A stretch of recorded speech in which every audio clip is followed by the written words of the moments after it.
भाई जो गुरु वचन पे डट गए, कट गए फंद चुरा। लेकिन समझाने का अर्थ है उसमें अपने ऊपर भी लागू रखे उस काम को, उन बातों को स्वयं भी फॉलो करे। तो मुद्दास देख रहा कि ये फॉलो करते तो सार नाम लेकर नाम खंड नहीं करते। तो इसलिए फॉलो करो। ये ज्ञान जो आज आपके ऊपर परमात्मा या डायरी कृपा की, आपको ज्ञान वही है जो पहले आपको हजारों सत्संग करके सुना रखा और वो रिकॉर्ड हो चुका है, उसके वीडियो ऑडियो बन चुके हैं, उनमें आप सुन सकते हो। तो अब फिर नए सिरे से क्यों सुनवाना पड़ा आपको? आप ढीले पड़ गए थे, आप हल्के में ले चुके थे, सेवा जरूर करते थे लेकिन वह लगन कम हो गई थी आप। तो देखो आपको परमात्मा बताते हैं कि ये गंदा लोक है, ना कोई रहा ना कोई रहेगा, एक दिन सब चले जाएंगे। ये अवतार अलग चले गए, जिनको राम और कृष्ण को भगवान मानते थे सारे मर गए। श्री रामचंद्र जी ने सरयू नदी में जल समाधि ली, डूब के मरे, कति दुखों से दुखी होकर। अंत में जब उसके पुत्र भी विरोधी हो गए, पत्नी सीता जमीन में समा गई, उसको घोर अंधेरा हो गया, वहां से आकर सीधा सरयू नदी में कूद गए और मृत्यु को प्राप्त हुए। श्री कृष्ण जी की मृत्यु कैसे हुई आपको पता है? एक पार दिन तीर मार दिया, उस तीर के कारण, विषाक्त तीर के कारण की मौत हुई। और अपने कबीर साहब का सतलोक गमन कैसे हुआ पता है? दो राजा खड़े थे, हजारों सैनिक खड़े थे दोनों के, और दर्शक बहुत खड़े थे। सभी धर्मों के लोग देखने गए थे, देखेंगे मगर मरने वाला कहाँ जाता है। एक चादर नीचे बिछाई, थोड़े सुगंधित फूल एक एक इंच बिछाए, लेट के परमात्मा ऊपर चादर ओढ़ ली, ऊपर से आकाशवाणी की कि देखो चादर उठाओ, इसमें मुर्दा नहीं है। शरीर जितने फूलों का ढेर था और कहा इनको आधे आधे बांट लेना। ऊपर देखा तो परमात्मा ऊपर जा रहे सतलोक। एक तो ये भगवान, ये रियल भगवान, और ऐसी लीला परमात्मा आने वाले समय में करेंगे। ये सतगुरु रामपाल जी भगवान ऐसी ही अद्भुत लीला करके अपने निज लोक को, इस पृथ्वी लोक से प्रस्थान करेंगे। भाई चार दाग से सतगुरु न्यारा, अजरो अमर शरीर। चार दाग से सतगुरु न्यारा, अजरो अमर शरीर। दास गरीब कबीर कहते हैं, खोजो कश में कबीर। जपोरे मन साहेब नाम कबीर। ये परमात्मा ऐसी ही लीला करके जाएगा आने वाले समय में। उस समय ये दुनिया तो रोएगी रोएगी, दुनिया तो पछताएगी पछताएगी। वर्तमान में जो बड़े बड़े भगत, पुराने पुराने भगत जो सतगुरु को हल्के में ले रहे हैं, मानुष मान रहे हैं, ये भी सिर पर हाथ रख के रोएंगे कि हम तो धोखा खा गए, सतगुरु को अपने जैसा मानुष मान बैठे। भाई ये तो परमात्मा थे, ये तो स्वयं कबीर जी थे। जिस प्रकार 650 साल पहले परमात्मा मगर से सह शरीर गए थे, उसके बाद में कैसे दुनिया रो रही थी गले लग लग के कि हमने तो परमात्मा को दुखी कर दिया, नाराज कर दिया, अपना सत्यानाश करवा लिया, हम तो गुरु को पहचान नहीं पाए। तो ये सतगुरु ऐसी लीला करेगा। अरे सतगुरु तो करेगा करेगा, सतगुरु अपने भक्तों को भी सह शरीर शतलोक भेजेगा, सह शरीर। अद्भुत चमत्कार करेगा परमात्मा। तब ये मार्ग हजारों साल चलेगा, ऐसे हजारों साल मार्ग नहीं चलता।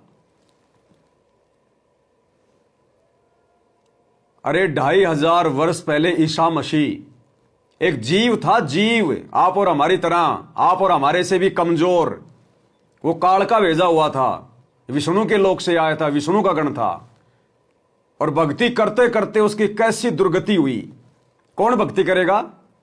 किसकी भक्ति करने की इच्छा बनेगी अगर भक्ति करते करते भी इतना कष्ट, इतना दुख है? और उसका अंत समय शरीर में कीले ठोक दी गई, कीले तड़प तड़प के मरा। 2 दिन में प्राण निकले, 3 दिन में उसके निकले प्राण, तड़प तड़प के।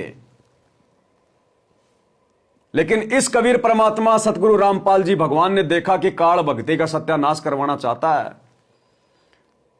अगर इस समय कोई चमत्कार नहीं किया गया तो ये पूरा समाज नास्तिक हो जाएगा, काल का दाव लग जाएगा। चौथे दिन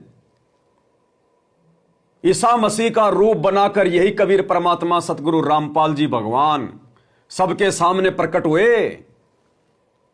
उस ईसा मसीह की भी महिमा बनाई। दुनिया नहीं जानती थी, दुनिया तो यही सोचती थी कि हमारे मसीह जिंदा हो गए, मसीह में पावर है।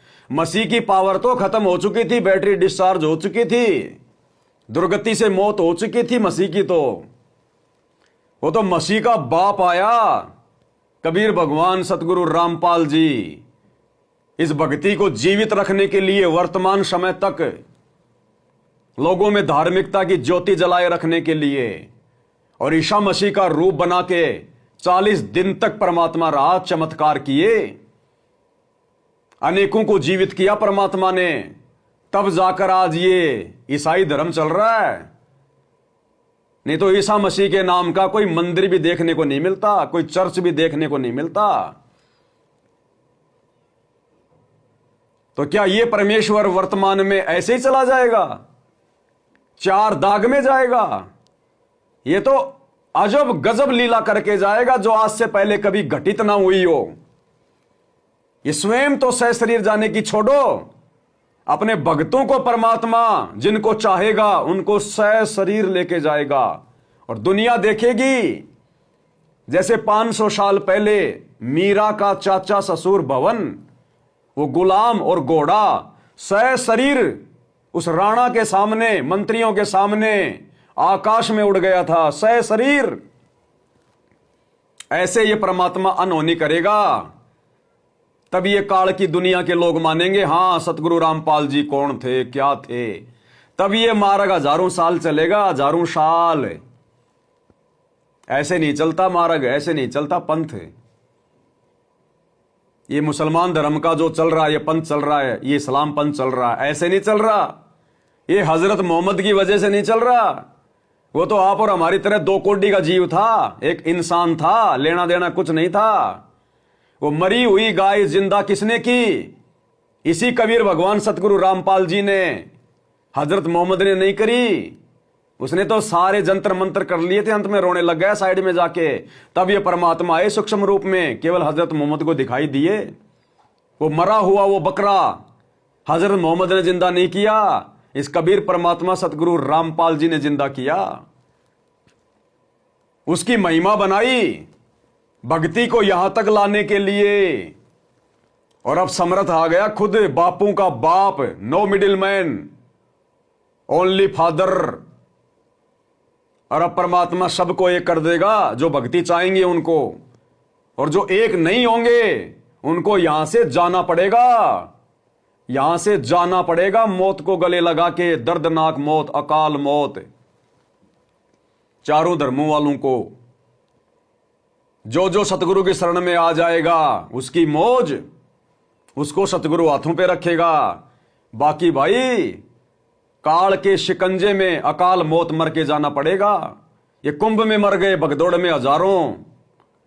आज ही कुंभ के लिए एक ट्रेन जा रही थी, वहां से दिल्ली से, भगदड़ मच गई, 20-25 मर गए।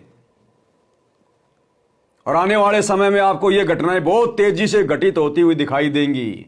वहां 100 मर गए, वहां 1000 मर गए, वहां भूकंप आ गया, वहां पर ट्रेन में आग लग गई, वहां ये हो गया। आने वाले समय में बहुत तेजी से घटनाएं दिखाई देंगी आपको। इसलिए समय रहते ये दुनिया वाले भी आंखें खोल लें, अपने बाप को पहचान लें। यह है वो कल की भगवान सतगुरु रामपाल जी जो तुम्हारे बीच में घूम रहा है, 30 साल से तुम्हारे बीच में बैठा है। यह है कल की, पहचानने की जरूरत है। वो कल की कोई शींग लगा के नहीं आएगा, पूंछ लगा के नहीं आएगा। लेकिन भैया बात यह भी है कि यह कल की अपनी पहचान भी उसी पुण्यात्मा से करवाएगा जो इसके लोक में जाने की अधिकारी होगी। बाकी तो आने वाले समय में इनको डर के पहचानेंगे, अपनी मौत के डर से पहचानेंगे, मतलब जबरदस्ती स्वीकार कर लेंगे। जैसे कहते हैं कि मुसीबत में तो गधे को भी लोग बाप बना लेते हैं। तो जो विशेष आत्मा नहीं होंगी, आने वाले समय में जब काल का कहर टूटेगा, दुनिया पर तांडव मचेगा, अतिवृष्टि, अनावृष्टि, ओलावृष्टि, बाढ़, भूकंप, अकाल, युद्ध, महायुद्ध, गृह युद्ध, महामारियां, तो मजबूरी में बाप बनाना पड़ेगा इनको, और कोई ऑप्शन दूसरा नहीं है धरती पे। लेकिन हम भक्तों को जो परमात्मा ने मेहर कर दी, समय से पहले अपनी जानकारी दे दी, अपनी शरण में ले लिया, अरे हम क्यों नादानी दिखा रहे हैं? सतगुरु खुद अपने मुख कमल से कह रहे हैं कि अगर तुम मेरे सत्संगों के ऊपर अमल करते, अगर तुम ध्यान से सत्संग सुनते, तो ये गलतियां तुम ना करते। तो भैया सतगुरु के नियम अनुसार चलो, मर्यादाओं को फॉलो करो, सतगुरु को नाराज ना करो।